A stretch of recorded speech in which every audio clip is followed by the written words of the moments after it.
Me and this is my dear, we are going to start a new subject now, that is material science. Production का एक part कहलाता है my dear ये, और material science basically आप जानते हैं जितने भी मैकेनिकल इंजीनियरिंग के स्टूडेंट होते हैं वो सबसे खराब, सबसे बोरिंग, सबसे वाहियात सब्जेक्ट अगर कोई लगता है तो वो मटेरियल साइंस है माय डियर। बट मैं आपसे बोल रहा हूँ ये जितना आपको खराब लगता है उतना ही प्यारा सब्जेक्ट है, बल्कि मैं आपसे बोलूँगा कि पूरी मैकेनिकल इंजीनियरिंग में material science is the most wonderful subject, क्योंकि माय डियर ये वो सब्जेक्ट है जो आपको बताता है कि अगर कोई मटेरियल डक्टाइल है तो क्यों है, या आपको बताता है कि अगर कोई मटेरियल ब्रिटल है तो क्यों है, या आपको बताता है माय डियर मटेरियल्स के नेचर के बारे में। और मैं आपको बता दूं कि माय डियर मटेरियल साइंस को पढ़ना कहीं ना कहीं खुद को पढ़ने जैसा है, क्योंकि we all are made up of materials. कैसे माय डियर, आप डॉक्टर के पास जाते हो, कोई प्रॉब्लम होती है तो डॉक्टर बोलता है आप में आयरन की कमी है, आप में कैल्शियम की कमी है। क्यों कमी है? क्योंकि इन्हीं सब चीजों से तो मिलके बने, डेफिशिएंसी तभी तो हुई, किसी चीज थी तभी तो डेफिशिएंसी है उसकी। So guys, it means we are made up of material. For example, जैसे हम हमारे पेरेंट्स की बदौलत है, तो जो हमारे पेरेंट्स के गुण होते हैं वो हमारे अंदर आते हैं ऑटोमेटिकली, इनहेरेंट। हम बोलते हैं कि भाई पूरी फैमिली को है तो हमें भी है, तो पेरेंट्स के गुण जैसे हमारे अंदर आते हैं बिल्कुल वैसे, क्योंकि हम हमारे पेरेंट्स की वजह से, हमारे पेरेंट्स हमारी वजह से नहीं है। At the same time guys, materials की वजह से हम हैं, हमारी वजह से मटेरियल्स नहीं है। तो क्योंकि हमारी बॉडीज मटेरियल से बनी हुई है गाइस, तो ऑब्वियसली इनका नेचर वैसा ही है जैसे मटेरियल्स का नेचर है, बिल्कुल गाइस वैसा ही है। गाइस हर मटेरियल का नेचर होता है रेजिस्ट करना, चीजों को रेजिस्ट करना, जब भी लोड लगे रेजिस्टेंस देना। तो माय डियर वो नेचर हमारे अंदर भी होता है। एक छोटा बच्चा जिसको कुछ नहीं सिखाया गया, उसको जाके छेड़ो वो हिट करेगा, आपको रेजिस्ट करेगा। क्यों? क्योंकि मटेरियल का नेचर उसके अंदर है। उसको सिखाया नहीं उसके पेरेंट ने कि अंकल आए तो इनको मारना है, भैया आए तो इनको मारना नहीं, but he will resist. Why? Because inherent है गाइस, मटेरियल्स की वजह से। इसलिए तो गांधी जी को सिखाना पड़ा था कि कोई एक थप्पड़ मारे तो दूसरा गाल आगे करो, क्योंकि ये मटेरियल्स का नेचर नहीं है, तो ये हमारे अंदर इनहेरेंट नहीं है। तो ऐसी चीजें जो मटेरियल का नेचर नहीं है वो हमें सिखानी पड़ती है, जो है वो हमारे अंदर अपने आप आ जाती है। So guys such a wonderful subject we are going to deal with. कुछ लोग बोलते हैं कि वेटेज तो है नहीं, काहे पढ़ रहे हो मटेरियल साइंस। तो मैं आपको बता दूं my dear, no doubt the weightage in GATE for material science is less 0 to 1 mark. But guys ऐसा हुआ है बहुत बार मटेरियल साइंस 4-4 नंबर की भी आई है, पिछले से पिछले साल ही आप देख सकते हो। और जब 4-4 नंबर की आती है तो होश उड़ा के रख देती है माय डियर। और दूसरी बात, अगर मान लो चलो एक बार गेट को मैं भूल भी जाऊं, अगर आप कोई आईआईटी से एमटेक करने का सोच रहे हो, अगर आप पीएसयू जाने का सोच रहे हो, अगर आप इसरो डीआरडीओ ज्वाइन करने का सोच रहे हो, तो ऐसा कुछ भी अगर आप सोच रहे हो तो बिना इंटरव्यूज के काम नहीं चलता। और इंटरव्यूज में मटेरियल साइंस पूछी ना जाए ऐसा हो नहीं सकता, it is very very important. तो गाइस इसीलिए इस सब्जेक्ट को आप लाइटली नहीं ले सकते। और ये मेरा प्रॉमिस है आपसे कि यहाँ पढ़ने के बाद मटेरियल साइंस आपको आसान लगने लगेगा, बल्कि प्यार हो जाएगा आपको मटेरियल साइंस से गाइस, ये मेरा प्रॉमिस है आपसे। ओके, तो ये जस्ट एक डेमो लेक्चर है, इसमें तो हम सिर्फ बेसिक चीजें ही देख रहे हैं कि क्या क्या हम करें, क्योंकि स्टार्ट कर रहे हैं। Yes demo I am saying, but it is the first lecture of material science, obviously yes, in the series it will be the first lecture. तो यही से हम स्टार्ट करेंगे। तो इससे आप लगा सकते हैं अंदाजा कि मटेरियल साइंस हम कैसे पढ़ने वाले हैं। It is going to be a wonderful subject my dear. मैं आपको ये भी बताऊंगा इसमें हम क्या क्या कंटेंट, कौन कौन से चैप्टर पढ़ेंगे, कितना मटेरियल साइंस कवर होगा। It will be complete coverage of technical material science as per the syllabus of GATE as well as engineering services. मैं पहले क्लियर कर दूं, ये पेपर 1 का मटेरियल साइंस इसमें कवर नहीं होगा, क्योंकि पेपर 1 में इलेक्ट्रोमैग्नेटिक वाला मतलब इलेक्ट्रिकल वालों का मटेरियल साइंस भी आता है, तो उसके जो सेक्शंस होंगे वो अलग से होंगे। This is only covering the technical mechanical engineering syllabus material science. Okay, you can feel the engineering services syllabus, the subject name is engineering materials rather than material science. Okay, in gate also they have written in that way। तो guys हम start करने जा रहे हैं इस wonderful subject को। इसको start करने से पहले मैं आपको ये बता दूं कि हमारी क्या एक्सपेक्टेशन होती है एक कंपोनेंट से। गाइस तो हमारी एक्सपेक्टेशन होती है किसी भी कंपोनेंट से कि वो कंपोनेंट हमें दे एक्सीलेंट फंक्शनल परफॉर्मेंस। ये हमारी इच्छा होती है, मतलब कोई कंपोनेंट है वो बहुत अच्छे से अपने फंक्शन पूरे कर रहा है, लाइफ उसकी बहुत अच्छी है और बहुत अच्छा काम कर रहा है, अच्छी एक्सीलेंट फंक्शनल परफॉर्मेंस से दे रहा है। मानिए कि फंक्शनल परफॉर्मेंस डिपेंड करेंगे उसकी प्रॉपर्टीज के ऊपर। भाई अच्छी प्रॉपर्टीज होगी तभी तो फंक्शन पूरे निभा पाएगा। टफनेस ही नहीं होगी तो शॉक कैसे बियर करेगा, डक्टिलिटी ही नहीं होगी तो डिफॉर्मेशन कैसे हैंडल करेगा। एंड मानिए जो प्रॉपर्टीज है कहीं ना कहीं डिपेंड करती है स्ट्रक्चर के ऊपर। Properties depend upon structure my dear, and when I am talking about the structure my dear, structure depends upon structure depend upon the manufacturing process. Structure depends upon my dear the effect of alloying element.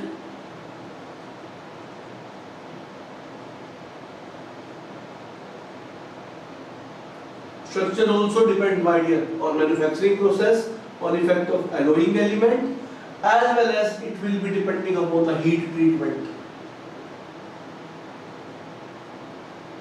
So guys, मैं आपको ये बता दूं कि ये वो है जो हम चाहते हैं, और जो हमारी चाहत है वो डिपेंड करती है प्रॉपर्टीज के ऊपर, प्रॉपर्टीज डिपेंड करते हैं स्ट्रक्चर पे, और स्ट्रक्चर डिपेंड करते हैं इन सब पे। अब गाइस पहले हम शुरुआत करेंगे इससे, इसके बाद इस पे बढ़ेंगे और फिर हम यहाँ पहुंचेंगे। तो सबसे पहला जो डिस्कशन हम यहाँ करने वाले वो प्रॉपर्टी के बारे में। गाइस प्रॉपर्टी क्या होती है, अगर हम इसकी बात करें, खास करके हमारा डिस्कशन मैकेनिकल प्रॉपर्टीज के रिलेटेड है। तो प्रॉपर्टी को हम इस तरीके से डिफाइन करते हैं, it is defined as the quantitative, it is defined as the quantitative indices given to the behavior of material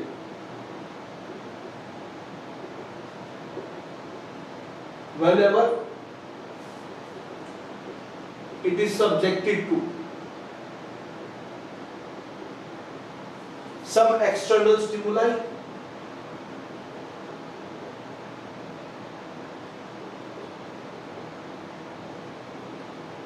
मतलब क्या इस बात का, क्वांटिटेटिव इंडाइस मतलब एक नंबर जो कि दिया जाता है मटेरियल के बिहेवियर को जब ये सब्जेक्ट होता है किसी एक्सटर्नल स्टिमुलाई, मतलब external loading condition. My dear, जब तक लोडिंग नहीं आती तब तक हम प्रॉपर्टीज के बारे में बात ही नहीं कर सकते। तो आप सोच रहे होंगे ऐसा क्यों सर? तो माय डियर, मैं आपको बता देना चाहता हूं, जब हम बात कर रहे होते हैं quantitative indices given to the behaviour of material whenever it is subjected to some external stimuli, जब हम इस चीज की बात कर रहे हैं माय डियर, तो मतलब ये है कि जैसे आपने देखा होगा कि हमारे पेरेंट्स कई बार हमारी तारीफ कर रहे होते हैं कि इसको गुस्सा बहुत आता है, कि बहुत काम रहता है, डिपेंड्स कि हम कैसे हैं। तो उनको कैसे पता लगा आपको गुस्सा बहुत आता है माय डियर? क्यों?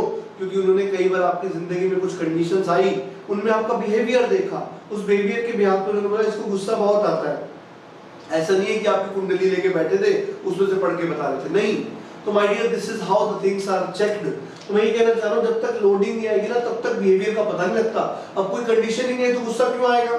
तो गाइस कंडीशन आने पे तो पता लगता है। टेंशन टेस्ट देखो, लोडिंग देते हैं 19 इलास्टिक प्रॉपर्टी पता लगती है, तो लोडिंग देने में पता लगती है ना। जब तक लोड नहीं करोगे माय डियर, प्रॉपर्टी का पता नहीं लगेगा। तो क्वांटिटेटिव इंडाइस मतलब एक नंबर जो कि हम मटेरियल के बिहेवियर को देते हैं जब वो किसी लोडिंग से सब्जेक्टेड होता है। This is something known as my dear property. अब अगर हम बात कर रहे हैं माय डियर प्रॉपर्टीज के बाद स्ट्रक्चर की, तो हमारे पास बेसिकली 3 लेवल ऑफ स्ट्रक्चर्स होते हैं। We are talking about the level of structures. So guys, we are having basically 3 levels of structures. The very first level of structure, my dear, is known as macro structure. First level of structure is known as macro structure. अब आप सोच रहे हो कि sir ये macro structure क्या होता है और क्या बताता है? तो मैं आपको बता दूं माय डियर, मैक्रो स्ट्रक्चर की अगर हम बात करें तो ये बेसिकली कुछ ज्योमेट्रिकल सरफेस प्रॉपर्टीज के बारे में बात करता है। तो macro structure is related to the geometry और the surface properties of the body. और मैक्रो स्ट्रक्चर ऐसे स्ट्रक्चर को बोलते हैं माय डियर जब हम देख रहे होते हैं किसी भी ऑब्जेक्ट को, किसी भी ऑब्जेक्ट के सरफेस को गाइस, जब हम देख रहे होते हैं या तो either from the naked eyes, when it is either, या तो देखा जाता है नेक्ड आई मतलब नंगी आंखों से, अदरवाइज माय डियर हम देख रहे होंगे माइक्रोस्कोप से, बट लेवल ऑफ मैग्निफिकेशन जो होगा it is going to be less than 100 times. Okay, तो मैक्रो स्ट्रक्चर्स की अगर हम बात करें माय डियर, तो मैक्रो स्ट्रक्चर्स ऐसे स्ट्रक्चर्स होते हैं which can be seen by the naked eyes, which can be seen by the naked eyes or with the help of microscope under a magnification level of less than 100 times. So these are the structures which can be seen, which can be seen, which can be seen by naked eyes or microscope. But while using microscope, the magnification level should be less than 100 times. 100 गुना से कम magnification level पे देख रहे हो। पर ये basically macro structure हमें geometrical और surface, geometry और सरफेस प्रॉपर्टीज के बारे में बताता है। आप सोच रहे हो कि सर ज्योमेट्री और सरफेस प्रॉपर्टी का मतलब क्या है? जैसे आपने देखा एक सरफेस, और आपने जैसे एक सरफेस देखा, आपको सरफेस को देख के ऐसा अंदाजा लगा कि सरफेस को देखा, आपने देखा अरे ये तो नोच है। तो माय डियर आपको पता है नोच डक्टिलिटी को रिड्यूस करती है, तो आप इसको देखते ही बता पाए कि भैया इसकी डक्टिलिटी पुअर होगी। तो गाइस आपने जैसे इसको देखा आपने बोला कि इसकी डक्टिलिटी क्या होगी? पुअर। माय डियर इसी तरीके से मैंने आपसे कहा कि ये तो थी नोज के कारण इसकी डक्टिलिटी पुअर है। आपने कोई दूसरा देखा, आपने दूसरा सर्फेस देखा, उसके अंदर आपने देखा कि शार्प कॉर्नर थे, और इन शार्प कॉर्नर को देखते ही आपको समझ में आया अरे इसकी तो फटीग स्ट्रेंथ पुअर है, इसकी तो फटीग स्ट्रेंथ पुअर है। और अगर यहीं पे कोई फिलेट रेडियस हो जाता, यहीं पे कोई फिलेट रेडियस हो जाता, तो आप बोलते कि भैया फटीग स्ट्रेंथ एक्सीलेंट है। अब गाइस जिन लोगों ने पढ़ा हुआ है मशीन डिजाइन, वो तो जानते हैं फटीग स्ट्रेंथ क्या होती है, वो जानते हैं कि ऐसा करने से फटीग स्ट्रेंथ क्यों अच्छी हो जाएगी, क्योंकि स्ट्रेस कंसंट्रेशन लाइंस कम हो जाएंगी, स्ट्रेस कंसंट्रेशन का इफेक्ट कम हो जाएगा। जिन्होंने नहीं पढ़ी एमडी गाइस, वो जब एमडी पढ़ेंगे तो उनको समझ में आ जाएगा। और नोच, ये भी एमडी से पता लगता है कि नोच होना मतलब डक्टिलिटी कम होना। So guys this is how the macro structures are going to help. तो मैक्रो स्ट्रक्चर देखने का भी फायदा है, ऐसा नहीं कि फायदा नहीं है। माइक्रो दूसरी बात जब हम कर रहे हैं वो माइक्रो स्ट्रक्चर की कर रहे हैं, जो दूसरी बात माइक्रो स्ट्रक्चर की कर रहे हैं माय डियर। तो when we are talking about the micro structures उनको बोलते हैं which can be seen by microscope. This is microscope under magnification level of more than 100 times. So guys यहां पर more than 100 x means 100 times, तो 100 गुना से ज्यादा magnification करके microscope से आप देखेंगे तो ऐसे स्ट्रक्चर को माइक्रो स्ट्रक्चर बोलते हैं। माइक्रो स्ट्रक्चर देख के हमें क्या मिलता है? हमें मिलता है ग्रेन, हमें मिलती है ग्रेन बाउंड्रीज, हमें मिलती है फेज, हमें मिलती है फेज बाउंड्रीज, हमें मिलती है ग्रेन ओरिएंटेशन। आप सोच रहे होंगे सर ये सब चीजें होती क्या है? तो गाइस हमें जो चैप्टर शुरू करना है वो शुरू करना है क्रिस्टल स्ट्रक्चर से। उसके बाद अगले चैप्टर में जब मैं डिफेक्ट पे आऊंगा तब हम माइक्रो स्ट्रक्चर्स पढ़ेंगे। उसमें मैं आपको ग्रेन भी बताऊंगा, ग्रेन बाउंड्री भी बताऊंगा, फेज भी बताऊंगा, फेज बाउंड्री भी बताऊंगा और ग्रेन ओरिएंटेशन भी बताऊंगा। पर अगर आप में से कोई स्टूडेंट ऑलरेडी YouTube पे मेरे प्रोडक्शन के लेक्चर देख रहा है तो वो कास्टिंग से ऑलरेडी जानता होगा ये सारी बातें, कि कास्टिंग में मैंने बताया था। पर फिर भी अब बात कर रहा हूँ तो थोड़ा सा आइडिया देना तो बनता है, तो इनके बारे में बात नहीं कर रहा, चलो पर मैं फेज के बारे में बात जरूर कर देता हूँ। फेज क्या होती है? माय डियर आपने कभी लड्डू खाया है, बूंदी वाला लड्डू? उसके अंदर कुछ येलो टाइप के दाने होते हैं, थोड़े बहुत ऑरेंज के दाने होते हैं। तो येलो और orange are different phases. Phase means chemically homogeneous. एक येलो वाला दाना लो, एक ऑरेंज वाला दाना लो, वो केमिकली कंपोजिशन उसका पूरा सेम होगा। माइक्रो स्ट्रक्चरली डिस्टिंक्ट, मतलब ऑरेंज वाले और येलो वाले का माइक्रो स्ट्रक्चर रहेगा डिफरेंट। फिजिकली सेपरेबल, मतलब लड्डू को मुक्का मारो तो दोनों फेजेस को आप अलग कर पा रहे हो, that is said to be something phase. Okay, इसको फेज बोलते हैं। तो गाइस बहुत लंबा डिस्कशन है, बहुत डिटेल में देखने वाले।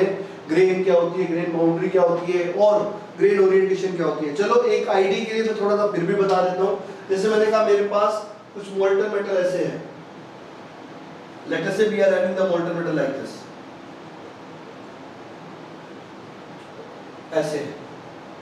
कास्टिंग होने वाली है, आपको पता है कास्टिंग में सॉलिडिफिकेशन शुरू होता है। तो जब सॉलिडिफिकेशन शुरू होता है वॉल्स से, तो यहाँ वॉल्स से सॉलिडिफिकेशन फ्रंट निकलते हैं। अब कुछ लोगों को नहीं क्लियर होता सर सॉलिडिफिकेशन फ्रंट क्या होते हैं। तो माय डियर सॉलिडिफिकेशन फ्रंट मतलब सॉलिडिफिकेशन का शुरू होना। आपने कभी बर्फ जमाई होगा, कई बार ऐसा होता है पानी के आप ट्रे रखते हो फ्रिज के अंदर, तो बर्फ को जमाना रखते हो। जब आप जमाना रखते हो आप कई बार ऐसा तो लाइट चली जाती है, पूरी बर्फ जम नहीं पाती और आपको बीच में ही उसको यूज करना पड़ जाता है। तो आप लेते हो, आप देखते हो कि साइडों से बर्फ जमी है, बीच में पानी होता है। तो गाइस बिकॉज़ साइडों से सॉलिडिफिकेशन फ्रंट निकले हैं, वो सेंटर तक पहुंच नहीं पाए, इसलिए बीच में पानी रह गया। तो गाइस वही चीज हो रही है, सॉलिडिफिकेशन फ्रंट निकले हैं। तो ये जो सॉलिडिफिकेशन फ्रंट निकले हैं उसमें होता ही है। अब देखो मैं पहले बता रहा हूँ, हिंट दे रहा हूँ, अभी आ गया बहुत अच्छी बात है।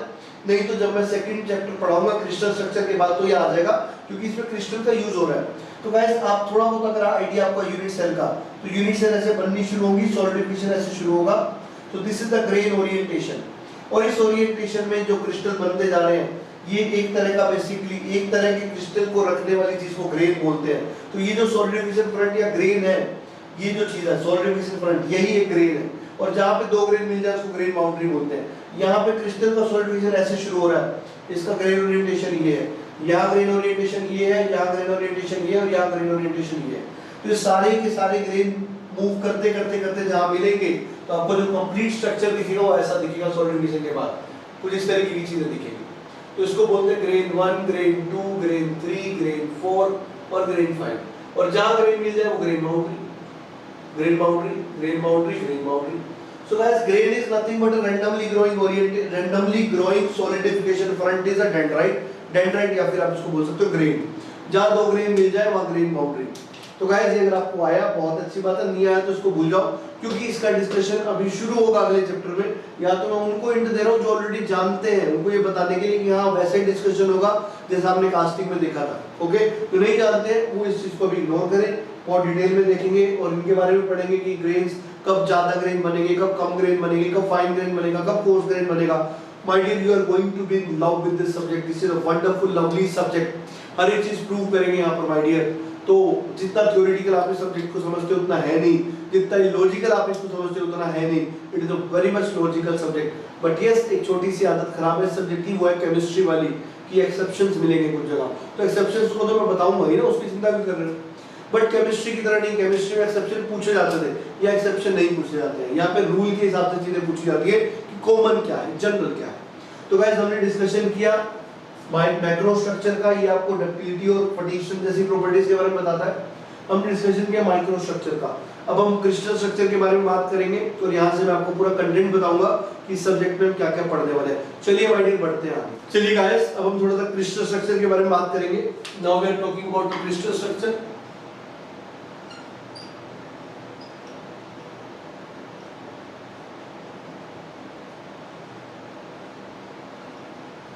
तो गाइस क्रिस्टल स्ट्रक्चर की बात करते हैं।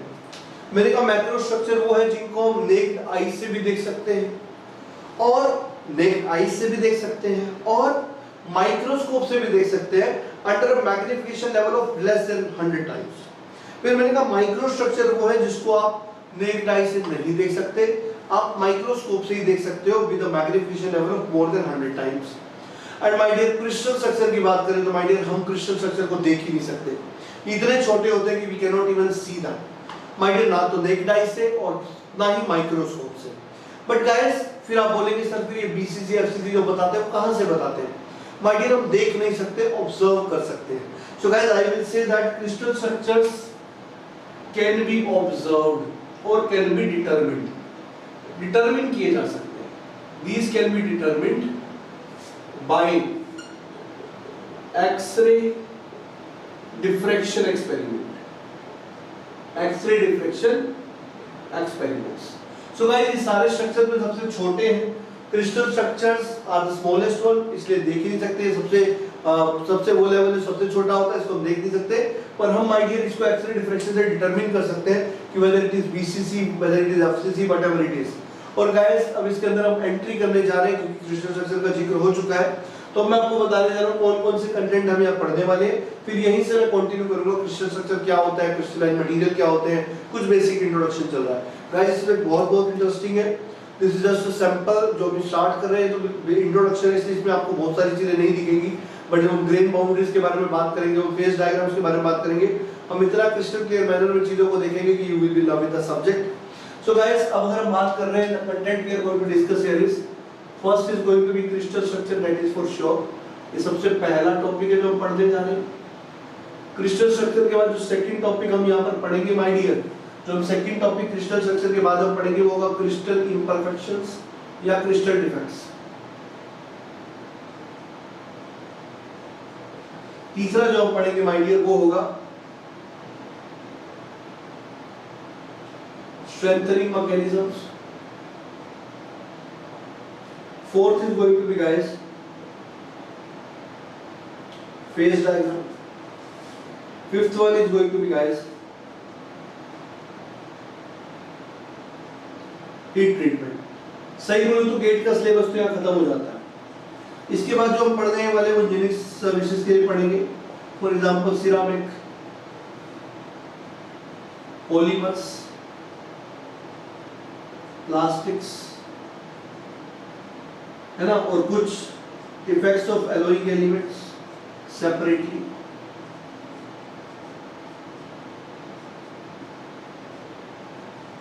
और इसके अलावा एक हेडिंग है मिसलेनियस, जहां पे कुछ और चीजें भी हम डिस्कस करेंगे जो भले ही सिलेबस में नहीं है पर थोड़ा सा इंटरव्यूज के लिए चाहिए। So we are going to discuss those things guys. So this is some basic introduction related to this syllabus we are going to cover. है ना। अब अगर माय डियर हम यहाँ पे बात करते हैं,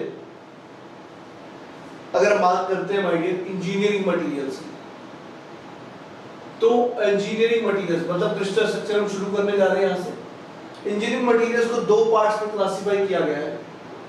सबसे पहले मटेरियल्स को बोला जाता है क्रिस्टलाइन, और दूसरे मटेरियल्स को कहा जाता है एमोर्फस। सुनते ही कुछ लोगों को याद आता है, हाँ सर क्रिस्टलाइन मतलब मेटल, हाँ सर एमोर्फस मतलब ग्लास। सुन लीजिए क्या होता है। Guys, crystalline means the materials which are showing 3D, long range, periodicity of atoms, molecules and ions. 3D long range periodicity of atoms, molecules or ions. My dear, if it is of atoms, yes, it is metal. It is said to be atomic solid. If it is of molecules, they are basically molecular solids. They are polymers. If it is of ions, ionic solid, ceramics.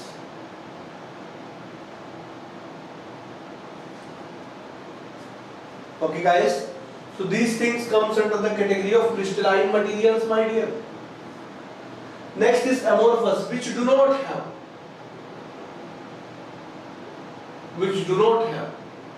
what? 3D long range periodicity. My dear, 3D मतलब 3 dimension में, long range मतलब दूर दूर तक, periodicity मतलब repetition of atoms, molecules or ions is known as crystalline material. For example guys, हम ऐसा समझें कि एक क्लासरूम है और उस क्लासरूम में लेटर से 100 चेयर्स रखी है एक के पीछे, और गाइस उन 100 चेयर्स के ऊपर भी 100 चेयर्स रखी है एक के ऊपर एक। हमने कुछ ऐसा अरेंजमेंट बनाया कि 2 फ्लोर क्लासरूम है वो। एंड गाइस जब मैं उसको देख रहा हूँ तो 2 या 3 फ्लोर मान लो, तो हर फ्लोर पे 100 चेयर ऐसे रखे, 100 चेयर इस फ्लोर पे, 100 इस पे, 100 इस पे, इस तरीके से 3 लेयर बनी हुई है। और गाइस 300 चेयर होगी और हर चेयर पे एक स्टूडेंट बैठा है। और गाइस काम की बात, खास की बात ये है कि सभी स्टूडेंट का शेप, साइज, शक्ल सब एक जैसा है। तो गाइस जब मैं यहाँ से खड़ा होकर देखूंगा तो मुझे 300 स्टूडेंट ऐसे दिखेंगे 3 डायमेंशन में, दूर दूर तक 3 डायमेंशन में, ये वाला और ये वाला, दूर दूर तक 100 स्टूडेंट मिलने दूर दूर तक ही रहेंगे। चश्मा लगाता हूँ मैं। पीरियोडिसिटी, रिपीटेशन, क्योंकि सारे स्टूडेंट एक जैसे दिख रहे हैं, ऑफ स्टूडेंट्स हो जाएगा इस टाइम, तो इसी को बोलते हैं क्रिस्टलाइन स्ट्रक्चर। ओके, और जब ये नहीं मिलता तो उसको बोलते हैं एमोर्फस, क्योंकि असली में ऐसा भी होता है कुछ चेयर खाली हो, रियल कंडीशन में होता है स्टूडेंट ही नहीं इतने चेयर है, या फिर ऐसा भी हो सकता है कि स्टूडेंट इतने ज्यादा एक्स्ट्रा चेयर लगानी पड़े जिसके कारण वो दूर दूर तक एक जैसा दिखे ही ना, और स्टूडेंट की शक्लें, सूरत, साइज, शेप सब अलग अलग हो सकता है। तो इसलिए माय डियर असली में तो चीजें फिर कैसे दिख सकती है, एमोर्फस। अब जब मैं क्रिस्टलाइन और एमोर्फस बोलता हूँ लोगों को फिक्स होता है कि metals are crystalline, glass is amorphous, quartz is amorphous. तो गाइस मैं आपसे कहना चाहूंगा ऐसा बिल्कुल भी नहीं है। एक मटेरियल क्रिस्टलाइन और एमोर्फस दोनों फेजेस के अंदर लाई कर सकता है, वो डिपेंड करता है उसके कूलिंग रेट के ऊपर। अब बोलेंगे सर ये क्या बोल दिया आपने, माय डियर बिल्कुल सही बोल रहा हूँ, कूलिंग रेट के ऊपर डिपेंड करता है। अब आप सोच रहे हो सर कैसे, हम जानना चाहते हैं। एक एग्जांपल लूंगा माय डियर, मान लेते हैं ऑफलाइन क्लासेस में है और आप सभी लोग पढ़ने आ रहे हो मेरे साथ, और आप लेटर से जो भी क्लासरूम है आपका 80 to 100 है, मान लो पढ़ रहे हैं, तो आप इतने स्टूडेंट जब भी क्लासरूम में आ रहे हैं ऑफलाइन में, तो माय डियर एक ऑफलाइन क्लास मान लेते हैं कि हमने एक हफ्ते की ऑफलाइन क्लास अरेंज करी आप लोगों के लिए ताकि आप लोग अच्छे से पढ़ पाए। और जब वो ऑफलाइन क्लास हम अरेंज करते हैं तो मैंने कहा चलो ठीक है एक प्रैक्टिस क्लास हो जाएगी एक हफ्ते की। तो आपने कहा कि ठीक है सर, अब आपने ऑनलाइन पढ़ा हुआ था, आपको लगा था सर पढ़ाते हैं तो ठीक है चलते हैं ऑफलाइन भी पढ़ लेंगे सर से थोड़ा। आप जैसे मुझसे मिलते हैं आपको बोलता हूँ बेटा हो सकता है ऑनलाइन में आपको लगता हो कि धीरे से बहुत अच्छे नेचर में, पर गाइस मैं बहुत खड़ूस हूँ, मैंने ऐसा बोला हूँ नहीं, डोंट वरी। तो मैंने कहा कि मेरा एक रूल है ऑफलाइन क्लासेस का। आपने कहा सर बिल्कुल बताइए। मेरा रूल ये है कि जब मैं क्लास में घुस जाता हूँ तो मुझे कोई भी बंदा क्लास में खड़ा हुआ पसंद नहीं है। जो क्लास में खड़ा हो जाता है मैं फिर छड़ी हाथ में रखता हूँ और उसको सजा मिलती है। तो आपने कहा अच्छा मतलब जब आप क्लास में एंट्री करें तो खड़े नहीं होना, बिल्कुल। जब मैं क्लास में एंट्री करूँ और जब तक एग्जिट ना करूँ तब तक कोई स्टूडेंट क्लास में खड़ा हो मुझे पसंद नहीं। ये मेरे क्लास का रूल है और मैं इसको स्ट्रिक्टली फॉलो करता हूँ। तो आपने कहा सर नहीं खड़े हो गए तो मैंने कहा छड़ी हाथ में दो लगेंगी, सीधी सी बात। तो आपने कहा सर ये तो गलत बात है, फिर हम अटेंड ही नहीं करेंगे ऐसी क्लासेस। तो मैंने कहा सजा ये भी है, अगर क्लास अटेंड नहीं करोगे आप तो गाइस माय डियर आपके पेरेंट्स को बता दिया जाएगा क्लास लगी आपने अटेंड नहीं किया, आप बोलोगे इधर कुआं उधर खाई तो कर ही लेते हैं अटेंड। और गाइस आपने कहा सर बट आप तो कभी भी आके ऐसा कर सकते हो। तो मैंने कहा नहीं, मैं रूल का उसूल का बहुत पक्का हूँ। क्लास का टाइम 10 बजे तो 10 से पहले नहीं आऊंगा, क्लास का टाइम 5 बजे तो 5 के बाद, ये रूल वैलिड नहीं है। तो आपने कहा सर बस फिर कोई दिक्कत नहीं है, कर लेते हैं शुरू। तो माय डियर हमने शुरू करने की कोशिश करी। तो आपने क्या किया, आपने भी सोचा कि चलो सर बहुत स्मार्ट बन रहे हैं, हम भी थोड़ी स्मार्टनेस दिखाते हैं। आपने एक स्टूडेंट की ड्यूटी लगा दी, वो गेट के बाहर खड़ा रहता था और जैसे ही देखता था मैं आ रहा हूँ वो सभी को इन्फॉर्म कर देता था। तो सभी लोग हियर एंड देयर घूम रहे होते थे तो वो एकदम से अपनी अपनी सीट पे बैठ जाते थे। तो मैं जब भी क्लास में आता तो मुझे हमेशा 3D लॉन्ग रेंज और पीरियोडिसिटी ही मिलती थी, क्योंकि मुझे हमेशा स्टूडेंट अपनी सीट पे बैठे हुए दिखते थे, है ना। तो माय डियर अब मुझे 2 दिन हुए, 3 दिन हुए, 7 दिन तो क्लास ही थी, तो मुझे थोड़ी हाथ में खुजली होने लगी कि बहुत दिन हो गए, मेरी कुटाई उटाई की नहीं किसी की, छड़ी लेके आता और वो यूज हो नहीं पा रहा। तो मैंने कहा ठीक है, स्मार्टनेस का जवाब देना पड़ेगा। तो मैं एक प्लान करता हूँ, मैंने कहा चलो एक काम करते हैं गाइस, एक काम करते हैं। मैंने कहा कि काम करता हूँ, मैं क्लास के 5 बजे के बाद यहीं रुक जाता हूँ आपको बताए बिना। आप चले गए, घर चले गए, और मैंने कहा इस बार सरप्राइज देंगे आपको। वहाँ पे एक पोडियम रखा था, मैं पोडियम के नीचे छुप गया। अगले दिन सुबह आप क्लासरूम में आते हो 10 बजे, क्योंकि 10 से पहले मैं बाहर आ नहीं सकता, मैं छुपा हूँ वहीं पे। बाहर कोई स्टूडेंट वेट कर रहा है कि कब सर आएंगे और कब हम जैसे ही आएंगे तो मैं इन्फॉर्म कर दूंगा सभी को। अब गए जैसी 10 बजती है, इस बार मैं तो पहले से क्लास में मौजूद हूँ, तुम लोग अभी रैंडम घूम रहे हो क्योंकि तुम्हारे पास अभी संदेश आया नहीं है कि मैं आ रहा हूँ या नहीं आ रहा हूँ। तो आप अपना एंजॉय करो, रैंडमली खड़े हुए हो, बात कर रहे हो एक दूसरे से, ग्रुप में करे हुए हो, 10-12 लोग एक साथ है, 20 लोग एक साथ है, खड़े हुए हो आप मजे से। गाइस एकदम से मैं सरप्राइज देता हूँ 10:10 पर मैं पोडियम से बाहर निकलता हूँ छड़ी के साथ। जैसे ही आप मुझे देखोगे छड़ी के साथ, आपको रूल याद आएगा कि भाई खड़े नहीं रहना है, और कुछ भी हो जाए खड़े नहीं रहना है। तो गाइस आप जहां भी होगे वहीं की वहीं आप बैठने की कोशिश करोगे, क्योंकि रूल ये है कि खड़े मत मिलना। और जब ऐसा कोशिश करोगे तो एक जगह पे आप 12 से 15 लोग खड़े थे, दूसरी जगह पे कोई था ही नहीं।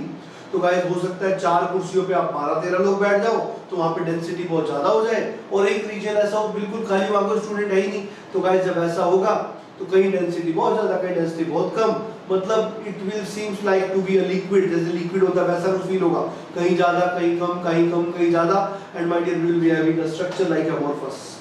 तो क्या समझेगा इस, समझिए कि जब तक मैं दूर से आता था, आपको संदेशा मिलता था, मैं सीढ़ियां चढ़ के ऊपर पहुंचता था, उतने समय में आप सेटल डाउन हो जाते थे, आपको सेटल डाउन होने का टाइम मिल जाता था। इस केस में, दूसरे केस में जब मैं क्लासरूम के अंदर था, आपको सेटल होने का टाइम नहीं मिला, तो अब जहां थे वहीं की वहीं सॉलिडिफाई हो गए, वहीं की वहीं बैठ गए, जिसके कारण जो स्ट्रक्चर था वो 3D लॉन्ग रेंज पीरियोडिसिटी नहीं हो पाया।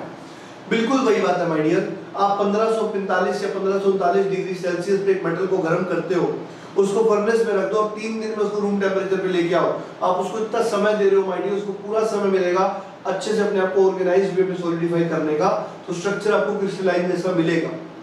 पर सोचो 1540 डिग्री पे मोल्टन मेटल आया, उसको सीधा ले जाके आपने फ्रिज में रख दिया, temperature is -5 to -10 degree Celsius.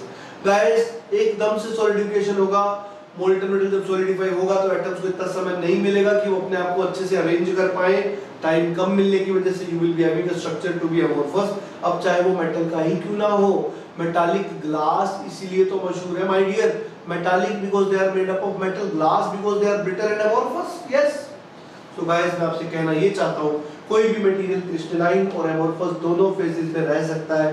बात सिर्फ इतनी सी है, वो दोनों में रह सकता है, वो क्रिस्टलाइन भी हो सकता है, वो एमोर्फस भी हो सकता है। बात सिर्फ इतनी सी है कि सॉलिडिफिकेशन रेट आपने कैसे दिए।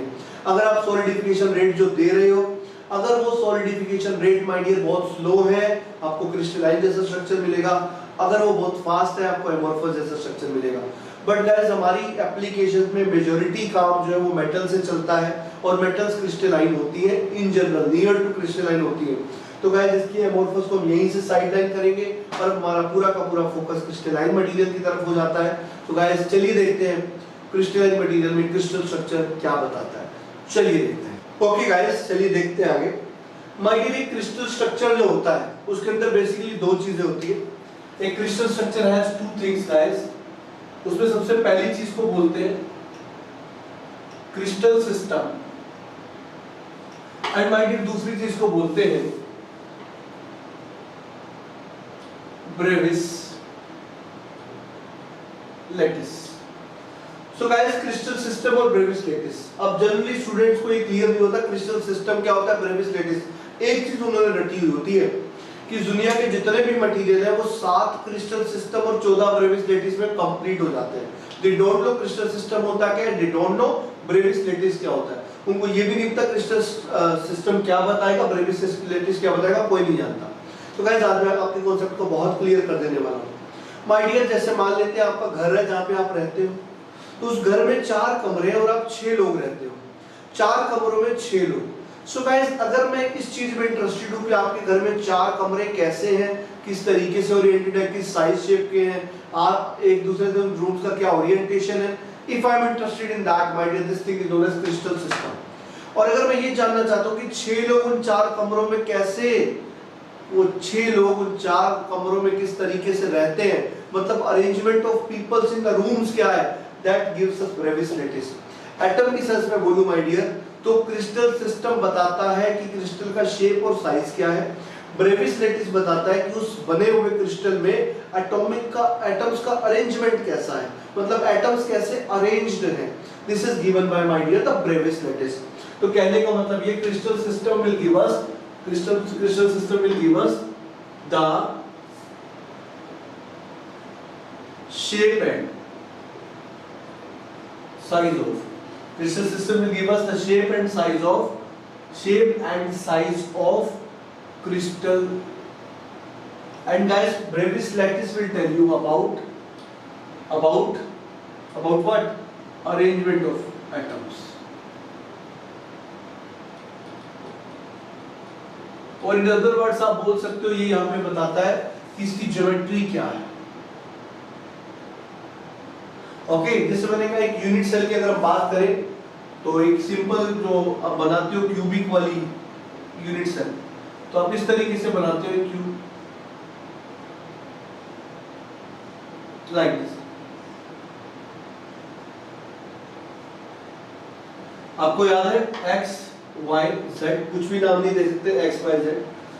So guys writer thumb rule follow करता है, मैं कई बार बता चुका हूं। x y z आप ऐसे x y और z जब दे रहे हो तो x की तरफ फिंगर रख के y की तरफ घुमाओगे तो z will be given by the thumb. So guys thumb will give you the z direction, तो इसको बोलते हैं basically the correct sequence x y z। आप कुछ भी लिख सकते हैं, राइट हैंड थंब रूल को फॉलो करता है। सो गाइस ये है क्रिस्टल स्ट्रक्चर, क्रिस्टल सिस्टम। यहां पे x y z को बोलते हैं क्रिस्टलोग्राफिक एक्सिस, और इन एक्सिस के बीच में जो एंगल है my dear, alpha beta and gamma. Alpha beta gamma known as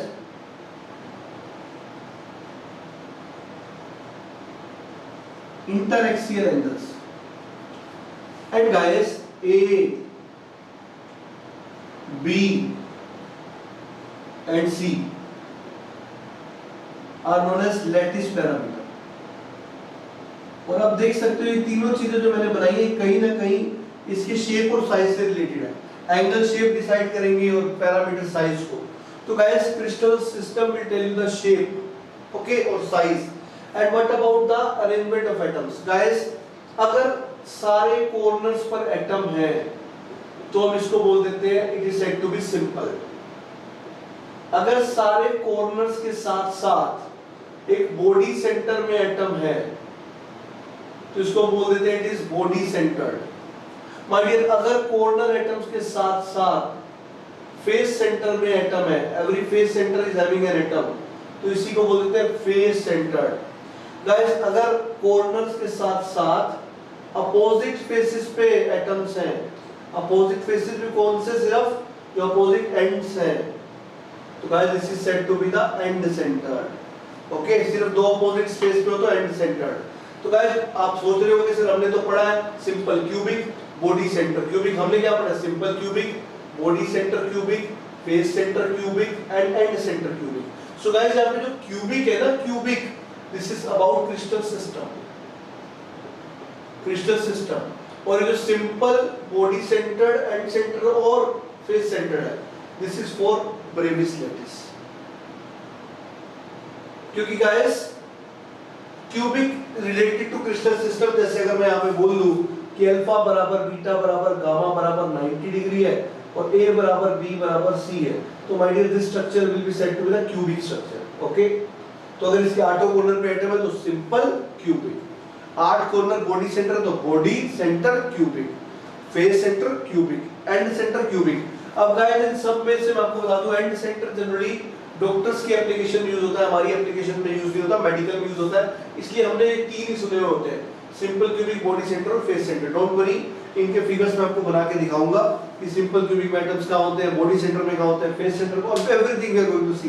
this was just an introductory lecture guys, उम्मीद करता हूं आपको समझ में आया होगा। तो अब एक बार समझिए कि क्रिस्टल सिस्टम क्या बताता है, कि orientation of the unit cell आप समझ सकते हो क्या है, यूनिट सेल किस तरह से ओरिएंटेड है, इसका शेप क्या है, साइज क्या है, और यूनिट सेल के अंदर एटम्स किस तरीके से रहेंगे वो ब्रेविस लैटिस बताता है। और इस दुनिया में जितने भी एलिमेंट्स हैं वो 7 क्रिस्टल सिस्टम और 14 ब्रेविस लैटिस में कंप्लीट हो जाते हैं।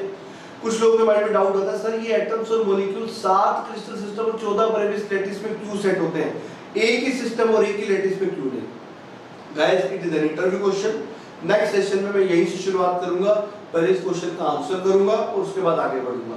This is just the starting, so by this I feel you can have a feel of how we are going to discuss this subject, a wonderful subject my dear, बहुत कुछ नया सीखोगे आप, और ये मेरा प्रॉमिस है आपसे कि अगर आपने पूरा ढंग से अटेंड कर लिया you will be in love with material science, and guys बिना material science के आपकी प्रोडक्शन, आपकी मैकेनिकल इंजीनियरिंग अधूरी है, तो उसको पूरा जरूर करें, rest it's on you।